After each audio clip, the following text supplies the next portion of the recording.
pinggiran Sungai Deli di daerah Pulau Brayan.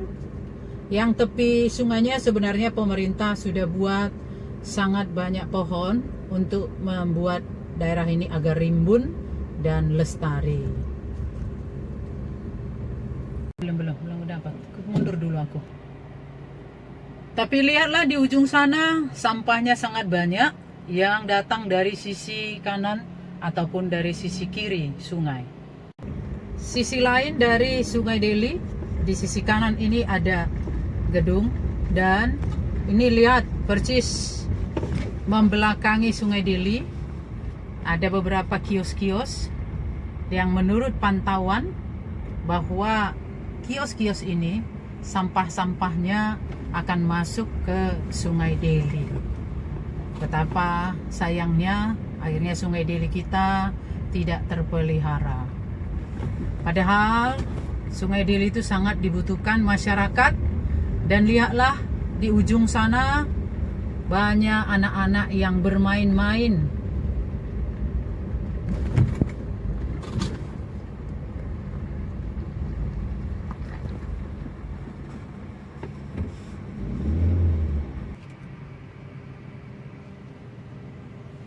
Anak-anak yang bermain di ujung sana, dan banyak yang memanfaatkan air Sungai Deli sebagai kebutuhan, padahal warna air tersebut sudah sangat hitam. Halo, bertemu lagi dengan Ibu Loida sekarang. Salam sehat dan salam semangat. Apa kabarnya? Walau di rumah, tetap sehat semuanya kan? Tadi gimana pendapat Anda tentang Sungai Deli yang sudah kamu lihat? Sangat kotor kan? Memprihatinkan. Padahal air Sungai Deli salah satu sumber air untuk PAM Tirtana di Kota Medan. Bayangkan kalau itu tetap berlanjut, bisa mampus kita. Kenapa Ibu sorot tentang Sungai Deli? Karena materi pelajaran kita hari ini adalah tentang perairan darat, potensi dan persebarannya. Dengan tujuan pembelajaran adalah agar siswa mengetahui persebaran perairan darat di Indonesia dan potensi yang ada di dalamnya. Tapi biar lebih semangat lagi, kita nyanyi geografi dulu yuk. Nyanyi geografi Nusa Tenggara. Nusa Tenggara, ini nyanyi lagunya. 1, 2 ya. Bali dan Lombok, Sumbawa, Komodo, Rinca dan Flores, Adonara, Solor, Lomblen dan Pantar, Alor, Sumba, Timor, Sausemau, Rote paling selatan. Ingat ya, Pulau Rote, pulau paling selatan Indonesia, 11 derajat lintang selatan. Baiklah anak-anakku, seperti pelajaran kita sebelumnya, bahwa perairan yang ada di dunia yang didominasi oleh samudra 97,5%, selainnya 2,5% itu tergolong perairan darat. Tapi di dalamnya coba, yang paling luas dari situ adalah es dan gletser sudah 2,15%. Dan yang lainnya ada air tanah sampai kedalaman 800 meter ke dalam tanah itu sekitar 0,31%. Dan di danau ada 0,009%. Di udara kita ya, di atmosfer ini ada 0,001%. Sedangkan di sungai ternyata sangat sedikit, tapi 0,0001%. Itu sumber dari buku cetak kita kan, Jelajah Dunia Geografi kelas 10. Ya, tapi hari ini pelajaran kita khususnya mengenai sungai dan daerah aliran sungai. Ya, itu bagian dari potensi perairan darat. Kenapa kita melihat sungai? Sesungguhnya sungai itu mulai dari peradaban manusia, kita berada di sungai. Kamu ingat di dalam pelajaran agama, penciptaan, Sungai Efrat dan Sungai Tigris, ya, Taman Eden. Sekarang tahu namanya itu apa? Itu ada sekarang di negara Irak. Kalau dulu kan Mesopotamia, tapi itu Sungai Irak. Yang menunjukkan bahwa sungai itu sangat berperan di dalam kehidupan manusia. Baik, kita akan melihat anakku menurut data dari literatur yang Ibu baca, bahwa jumlah sungai di Indonesia itu sekitar 5.590 sungai dengan anak sungai sekitar 65.017. Itu perkiraannya loh, 65.000 anak sungai. Dengan sungai yang terpanjang itu di Indonesia adalah Sungai Kapuas, ya, lebih dari 1.100 meter atau 1,1 kilometer.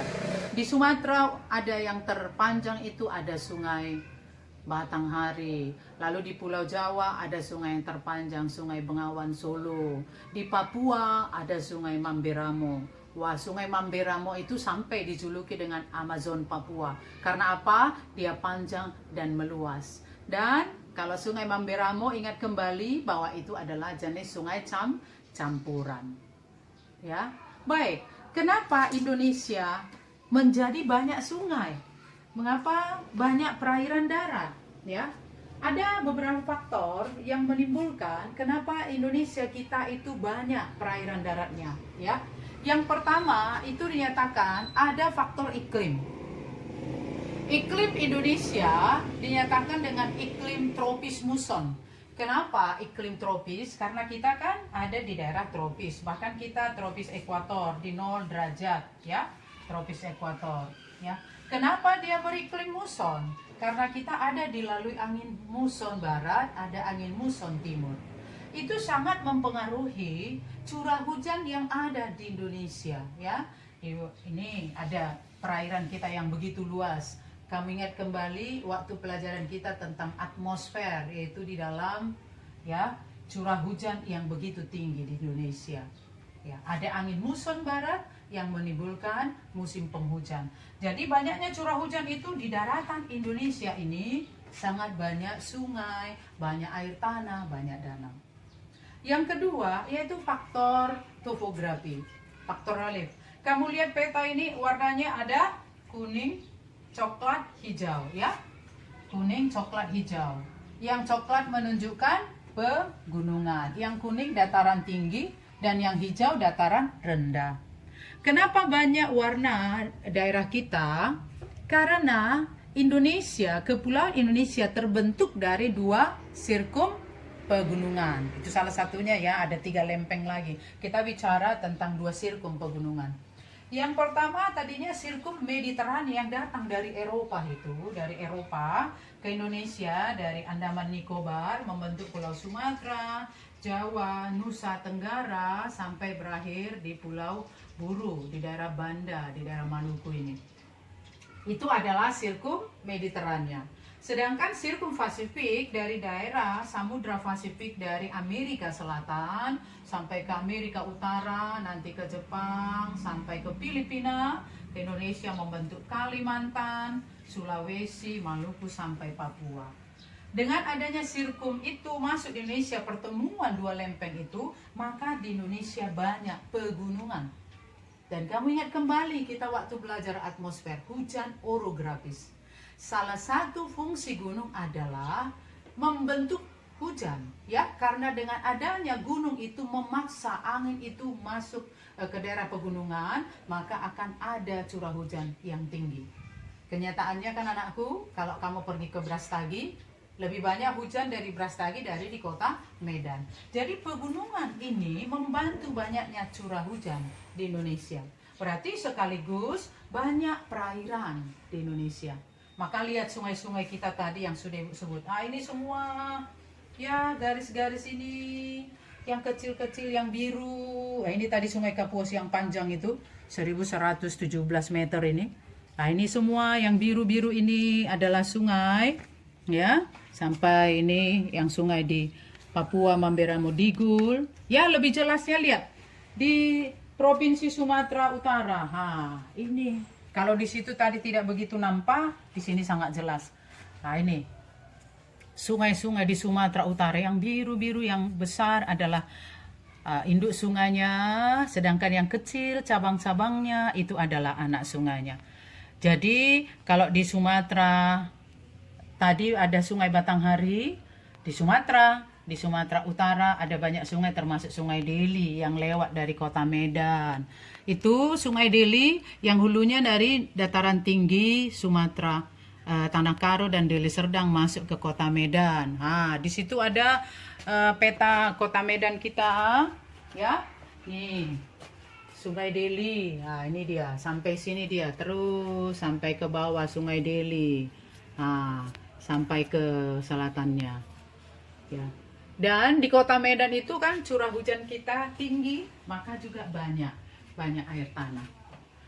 Kalau kita berbicara tentang sungai, berarti ada yang dinyatakan dengan daerah aliran sungai, ya.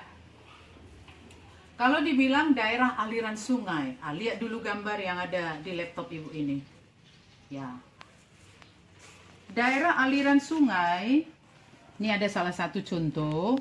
Kalau dibilang daerah aliran sungai, yaitu satu kawasan, ya secara topografi, satu kawasan tempat menampung air, menyimpan dan mengalirkan. Lihat tanda-tanda panah ke bawah. Ini. Tanda panah ini adalah tempat untuk mengalirkannya. Inilah satu kawasan aliran sungai. Jadi satu kawasan aliran sungai itu mulai dari hulu, tengah, sampai hilirnya. Ya, bahkan sampai nanti ke muaranya. Di dalam satu daerah aliran sungai, komponen sumber daya alam, sumber daya manusia, bahkan institusi yang ada di dalamnya berpengaruh semuanya. Jadi, bukan hanya masalah sungainya, tapi semua yang ada di dalamnya, ya.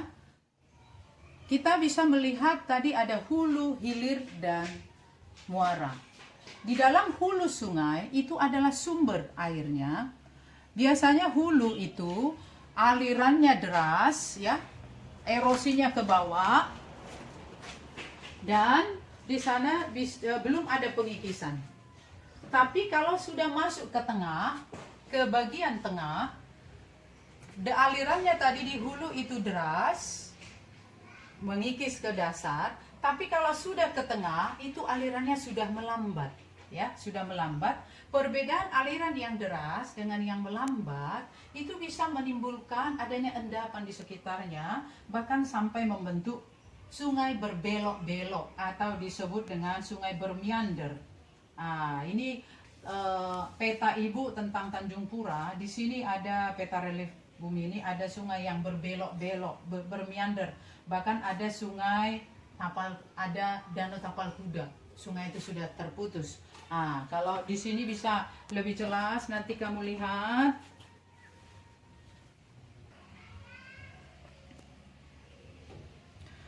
Ini sungai yang berbelok-belok.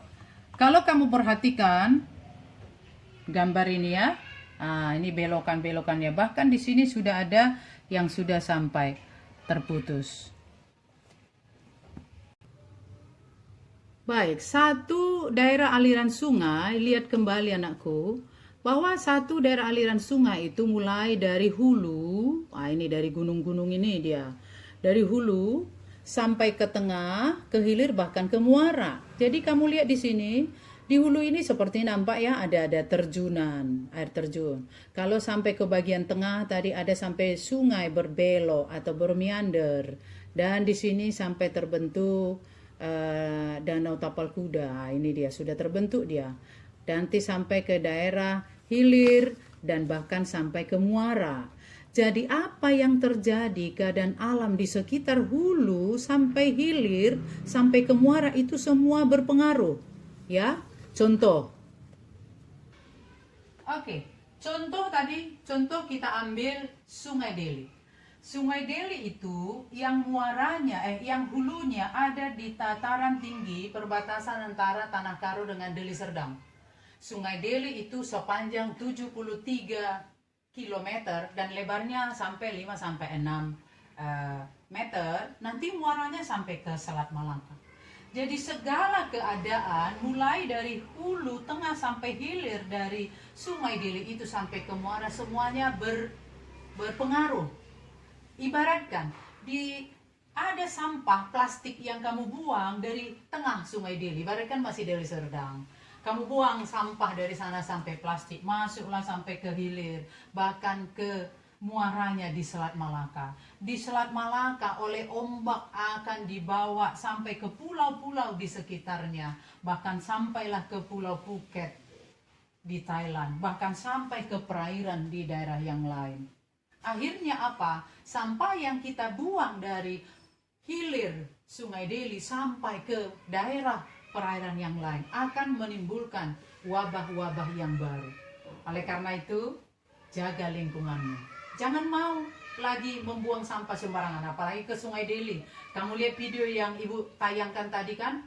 Air Sungai Deli sangat kotor, sudah berwarna hitam. Itu bukan kejadian di wilayah Brian itu kejadiannya mulai dari hulu sungainya yang terbawa sampahnya sampai ke daerah kota Medan dan akhirnya nanti sampai ke Selat Malaka.